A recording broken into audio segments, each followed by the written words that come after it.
A day after hundreds of St. Mike's alumni had an emergency meeting here at the school to discuss assaults and sexual assaults allegedly happening on campus, a former student who first broke his silence to CityNews on Saturday, claiming that he too experienced violence during his time here back in the 80s, believes that the 6 incidents under police investigation are just the tip of the iceberg.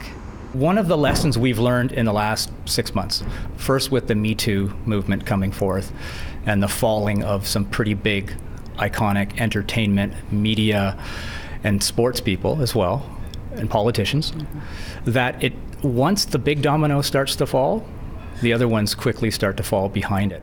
Elite endurance runner JP Bedard is calling out a dangerous culture he believes has been thriving at this prestigious all-boys private school for many decades.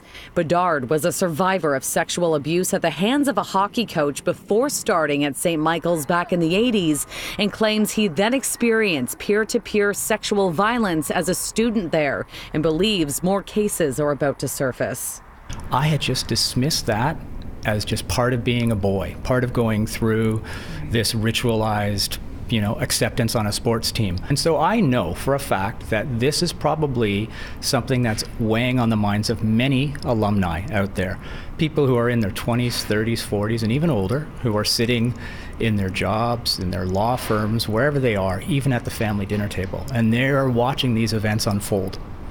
And they are afraid of a reckoning. And I can just imagine there will be, in the future, a lot of awkward conversations with their families, talking to their spouses, talking to their partners, having to have discussions with their children. Why did they participate in it? Why didn't they stand up when they saw someone experiencing these incidents? This is the conversation we're in now. These incidents are clearly indicative we have a problem. A serious problem. As a school, we have a responsibility to keep our students safe, but our collective best efforts have failed. Principal Greg Reeves, who came under fire for failing to report a disturbing video involving a broomstick, is launching a rigorous review of the school's culture now and in the past. And last night, Reeves asked alumni with expertise in mental health or other fields that could be of help to attend a conference for boys at the school or provide their information so that the boys could contact them.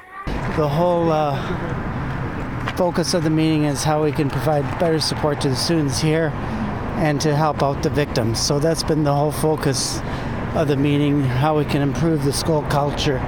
So I find it a very positive meeting. But Bedard claims his experience with the school so far has been anything but positive. He showed me emails he sent to the principal and other staff 5 days ago without a response.